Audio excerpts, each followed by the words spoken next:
ইফতারিতে যদি ভিন্ন আইটেম হয় তাহলে তো কোনো কথাই নেই। মেয়েদের পছন্দের খাবার যখন যেটা আবদার করে আমি আবদার মেটানোর চেষ্টা করি। আসসালামু আলাইকুম, কেমন আছেন আপনারা? আলহামদুলিল্লাহ, আমরা তো সবাই ভালো আছি। এদিকে আজকে সেহেরি থেকে ইফতার পর্যন্ত কি করলাম সবকিছু আপনাদের সাথে শেয়ার করলাম। ভিডিওটা যদি ভালো লাগে অবশ্যই লাইক কমেন্ট শেয়ার করে পাশে থাকবেন। এদিকে আমার চার কন্যার বাবা এই মাছটা 3-4 দিন আগে আনছিল, এটা তো আমি শর্ট ভিডিওতে দিছিলাম। তো এখানে মাছটা আমি এখন রান্না করব সেহেরির জন্য।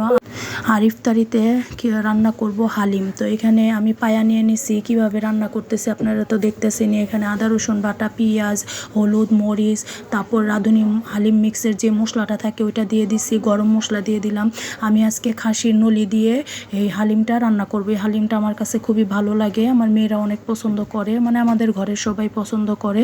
তো হালিমের সাথে যদি নান রুটি হয় তাইলে তো আরও বেশি মজা হয়। তাই আজকে নান রুটি আর হালিম বানাবো ইফতারে। আর এখানে সেহরির জন্য ট্যাংরা মাছ রান্না করতেছি। এখানে ট্যাংরা মাছটার মধ্যে আদা রসুন বাটা, হলুদ, মরিচ সব কিছু একসাথে দিয়ে আমি মশলাটা মাখায় রেখে দিব। আর এখানে আমি হালিম মিক্সটা যে ছিল ওইটা আমি এখন ভিজায় রাখবো গরম পানি দিয়ে 10-15 মিনিট। কারণ একসাথে কাজ না করলে কাজ তো আগায় না, আবার তারাবি নামাজ পড়তে হবে। তারাবি নামাজ পড়তে পড়তে রান্না করতে গেলে অনেক রাত্র হয়ে যায়। তাই আমি যতটুকু পারি আগে আগায় রাখি। তো মাছটা মশলা মাখায় রেখে দিলাম। এখন এটা মশলা মাখায়া 2 ঘন্টা বা 3 ঘন্টা রাখলে বেশি মজা হয়। তো আমি এটারে ইফতারির সময় মশলা মাখায় রাখলাম, আমি তারাবির সময় এটাকে রান্না করে নেব। আর এদিকে আমার বড় মেয়ে আমাকে সাহায্য করতেছে ময়দা গোলার মধ্যে। ও ময়দা গোলাচ্ছে, ইস্ট, চিনি, লবণ, তারপর দুধ সব কিছু একসাথে দিয়ে এই ময়দাটা গোলায় নিচ্ছে নান রুটির জন্য। এখানে আমি একটু দুধ দিয়ে দিলাম গরম করে। তো আর এখানে একটু গরম পানি দিলে রুটিটা একটু ফুলকো ফুলকো নরম হয়, শক্ত হয় না ঠান্ডা হলে।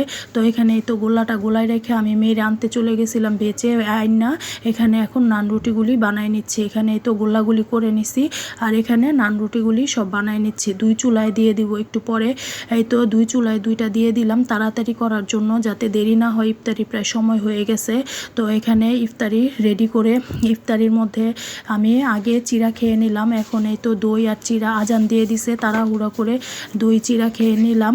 দই চিড়া খেয়ে এখন নামাজ পড়ে তারপর আমি শরবত খেলাম একটু, তারপর এখন হালিমটা খেয়ে নেব। আর এখানে এই তো হালিমটা রেডি করে নিলাম। হালিমটা দেখতে কেমন হয়েছে অবশ্যই কমেন্ট করে জানাবেন। এখানে এই তো নান রুটি আর হালিম খাচ্ছি।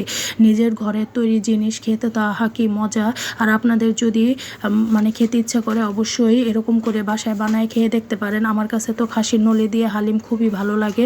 আমি নলিটাকে ভালো করে প্রেশার কুকারে সিদ্ধ করে নিছিলাম। তো নলিটা একদম নরম হয়ে গেছে, আমি চাবাই চাবাই খেতে পারছি। আর ভিডিওটা যদি ভালো লাগে লাইক কমেন্ট শেয়ার করে পাশে থাকবেন।